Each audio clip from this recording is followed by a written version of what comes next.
मैं सोच रही थी कि क्या गठबंधन में दलों के मिलने से दिल मिल जाते हैं, और अगर दिल नहीं मिलते राजनेताओं के तो क्या जनता को ये मिला पाएंगे, खास तौर पे जब इनका मुकाबला प्रधानमंत्री मोदी जी जैसे नेतृत्व लेड भारतीय जनता पार्टी के संगठन से हो। एक ऐसा संगठन जहां पर कार्यकर्ता पहले है और हर बड़ा नेता कार्यकर्ता पहले है, नेता बाद में है। और वो जो शक्ति संगठन की है, वो जो शक्ति प्रधानमंत्री मोदी जी के नेतृत्व की है, उनके सामने ये जो बेजोड़ गठबंधन है, इससे क्या लाभ मिलेगा। लेकिन हाँ, ये जरूर दर्शाता है कि घुटना टेक राजनीति किसको कहा जाता है। और ये घुटना टेक राजनीति, जिसका जीरो सम वाली राजनीति है, वो सबके सामने है। मैं और सोच रही थी कि किताबों की बात छोड़ दीजिए, किताबों के पन्ने पलटते हैं, लेकिन यहाँ तो लोग राजनीति के चक्कर में सिर पे खड़े होकर पांव पर करके खड़े हो जाते हैं, और ये दिखाई दे रहा है। मतलब वो शीर्षासन दिख रहा है, और वो शीर्षासन दिख रहा है क्योंकि पांव पे चलने की और खड़े होने की औकात खत्म हो गई है, वो शक्ति खत्म हो चुकी है। और वो जो अशक्त पार्टियां हैं, वो किसी तरीके से अपने आप को शक्ति प्रदान करने के लिए इस तरीके की हरकतें कर रही है। मैं आपको इतिहास के पन्नों से कुछ चीज बताना चाहती हूँ। मैं आपको याद दिलाना चाहती हूँ 2013। मैं आपको याद दिलाना चाहती हूँ 2013 का वो सबब जिस समय पर आम आदमी पार्टी ने कहा था कि कांग्रेस पार्टी जो है भ्रष्टाचारी पार्टी है, और इस भ्रष्टाचारी पार्टी के साथ इससे बड़ी भ्रष्टाचारी पार्टी कोई और हो नहीं सकती। और केजरीवाल ने ये तक इंटरव्यू में कहा था कि एक दो मंत्रियों को छोड़ दो, सारे के सारे कांग्रेस पार्टी के अंदर भ्रष्टाचारी बैठे हैं, और लिस्ट तक जारी की थी। और मुझे लगता है कि वो लिस्ट आज पढ़ना जरूरी है।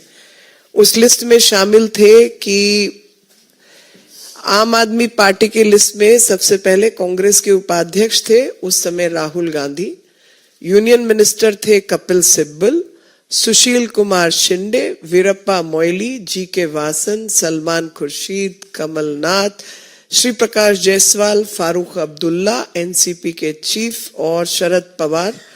फनी जो है वो ये बात है कि आज 10 साल बाद इन दोनों के बीच में कंपटीशन चल रहा है कि कौन ज्यादा भ्रष्टाचारी है। हम तो उस समय भी भ्रष्टाचार के खिलाफ थे और आज भी हम भ्रष्टाचार के खिलाफ हैं। लेकिन भ्रष्टाचार के आंदोलन को जिसको भाजपा ने शुरू किया, और असलियत में झाड़ू को थामने वाला हाथ पहले भी कांग्रेस का था और आज भी कांग्रेस का है।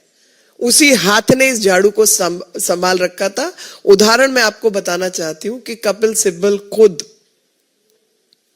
कानून मंत्री थे, जिस समय पर उस समय के कानून के मुताबिक झाड़ू का सिंबल एक नई पार्टी को, जिसने अपना बहुमत प्रूव ना किया हो, मिल नहीं सकता था। और ये बात मैं पहले भी कई बार कह चुकी हूं। अगर आपको याद हो कि एक बार भारतीय जनता पार्टी से उमा भारती जी अलग होकर उन्होंने अपनी पार्टी खड़ी की थी, तो उनको हर सीट के ऊपर अलग अलग निशान पे लड़ना पड़ा था। उगता सूरज वो मांग रही थी, वो उगता सूरज उनको दिया नहीं गया था क्योंकि इलेक्शन नियमों के अनुसार ये संभव ही नहीं था। लेकिन एक पार्टी झाड़ू, उसको आते ही मिल गया बिना कांग्रेस के चलते। ऐसा तो संभव ही नहीं था। तो कांग्रेस ने ही इस पार्टी को खड़ा किया था, और इस झाड़ू को जो थामने वाला हाथ था वही हाथ था। और भ्रष्टाचार में भी ये दोनों पार्टियां एक ही हैं, जो कि सामने दिखाई दे रहा है। और उस समय छीण भीण करना चाहते थे, ये शीला दीक्षित की जो राजनीति थी, और इस पार्टी को खड़ा किया गया ताकि किसी तरीके से गिरगिट का उदाहरण कई बार इनके ऊपर चलता है। तो 2013 के बाद मैं आपको लाना चाहती हूँ 2019 के इतिहास पे। 2019 के इतिहास में इन्होंने बच्चों की कसम खाई थी, और उस बच्चों की कसम में कहा था कि मैं कभी कांग्रेस पार्टी से गठबंधन नहीं करूंगा। तो जो बात मैंने पहले कही थी, किताबों की बात छोड़ो, लोग पन्नों की तरह पलट जाते हैं और अपनी बातों से पलटने वाले जनता के मन और दिमाग से उतर जाते हैं।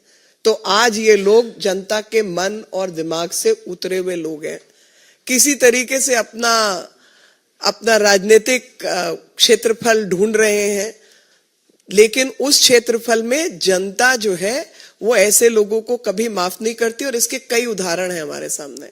इसका सबसे पहला उदाहरण है, कांग्रेस पार्टी ने पश्चिमी बंगाल के अंदर सीपीआई के साथ गठबंधन किया और पश्चिमी बंगाल में ये लोग साथ थे और केरल में एक दूसरे के खिलाफ थे। नतीजा आप सब बहुत अच्छी तरह जानते हैं। जो हारे हुए थके हुए लोग हैं उनके बहुत सारे और नमूने मिलते हैं।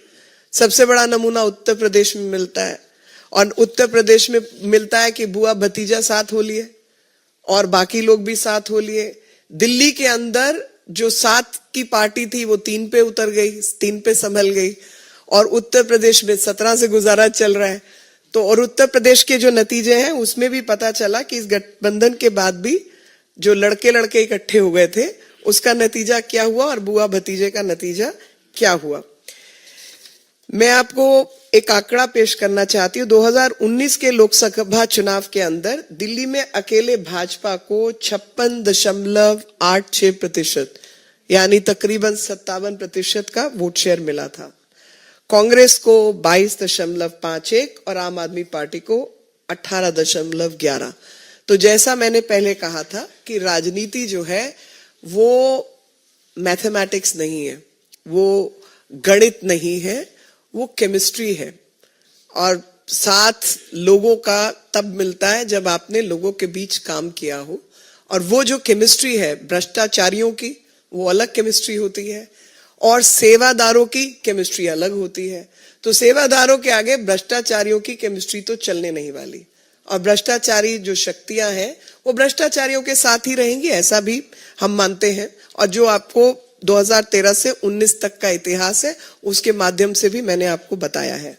और अगर आप दूसरा मत प्रतिशत देखें तो उसमें आपको पता चलेगा कि आम आदमी पार्टी को दिल्ली के चुनाव में इतना मिला था, मतलब यानी कांग्रेस और आम आदमी पार्टी को अगर मिला भी दिया जाए तो 40.62 का हिस्सा उनका आता है। गुजरात की अगर हम बात कर लें तो 2019 के लोकसभा चुनाव में भाजपा को गुजरात में 62.21% वोट मिले थे, 62% से ऊपर।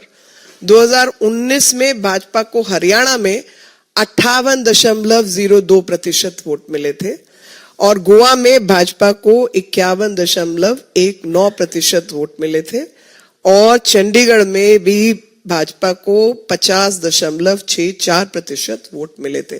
तो मैथमेटिक्स भी फेल कर रहा है, केमिस्ट्री तो फेल है ही, लेकिन जो केमिस्ट्री है वो भ्रष्टाचारियों की केमिस्ट्री है। जैसा कि मैंने आपको पहले बताया कि 2024 सीटों में भाजपा को 2019 के चुनाव में 50% से अधिक वोट मिले हैं। और इस बार जो काम हुआ है 5 साल में, तो ये मत प्रतिशत बढ़ने ही वाला है। और आपको पता चलेगा देखते देखते कि इस गठबंधन का कोई सिर पैर नहीं है, लेकिन हाँ एक मकसद जरूर है। दोनों पार्टियां जानती है कि चुनाव हार रही हैं, तो अब चुनाव हारने के वक्त वो अपना ठीकरा किसके सिर पर फोड़े, इसलिए ये गठबंधन किया है कि भैया वोट शिफ्ट नहीं हुआ इसलिए हार गए। एक दूसरे के सिर पे ठीकरा फोड़ने के लिए ये गठबंधन की घोषणा। और जैसे कि अध्यक्ष जी ने भी कहा कि हम तो चाहते हैं गठबंधन हो ताकि ये मलाल ना रह जाए कि भाई गठबंधन होता तो कुछ फायदा मिल लेता। तो आज जनता के सामने, जनता के दरबार में हम भी जाएंगे और बताएंगे कि काम करने वाले सेवादारों की जरूरत है या भ्रष्टाचारियों की जरूरत है, जो यहां तक कि सिर्फ किताबों के पन्ने नहीं पलटते, अपना ईमान धर्म भी पलटते हैं और लगातार पलटते हैं। चाहे वो राम मंदिर का जिक्र हो, चाहे बच्चों की सौगंध की बात हो, चाहे शीश महल हो, लगातार अपना ईमान धर्म पलटने का काम इन्होंने किया है।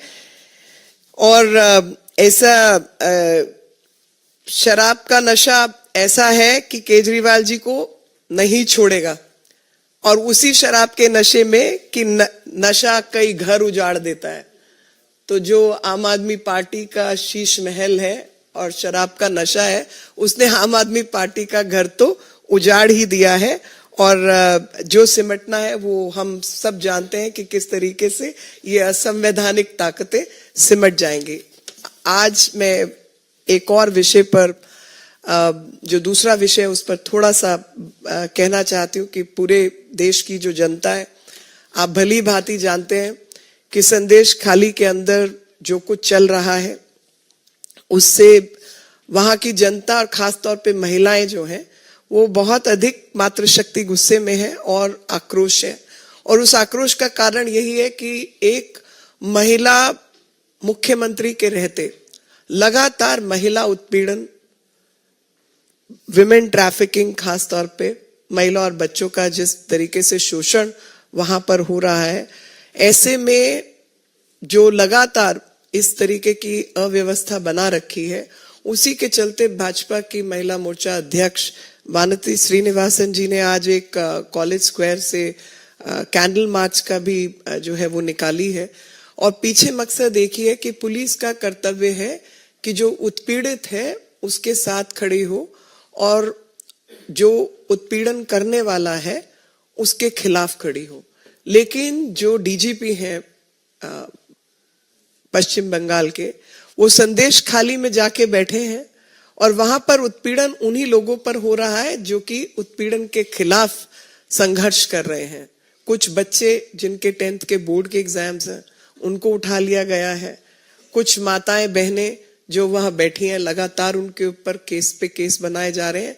लेकिन शाहजहां, जो कि ममता बनर्जी जी के शासन काल का शाहजहां है, वो बादशाह शाहजहां तो वही कहीं कहां घूम रहा है किसी को पता नहीं है और उसके खिलाफ कोई कार्रवाई नहीं हुई है। जैसे पश्चिम बंगाल ना होकर पता नहीं कौन सी उसकी बपौती है कि वो अपने तरीके से वहां पर शासन को लताड़ सकता है और चल सकता है। 700 से अधिक महिलाओं के खिलाफ कंप्लेंट दर्ज हुई है और एक भी ऐसा दिन नहीं जाता जहां पर महिलाओं के खिलाफ, बच्चों के खिलाफ उत्पीड़न नहीं होता। पिछले 24 घंटे के अंदर एक नाबालिग जनजातीय बच्ची के साथ और एक 27 वर्षीय महिला के साथ बलात्कार हुआ है और ये बच्ची 9वीं कक्षा की छात्रा थी और हत्या की घटना भी हुई है।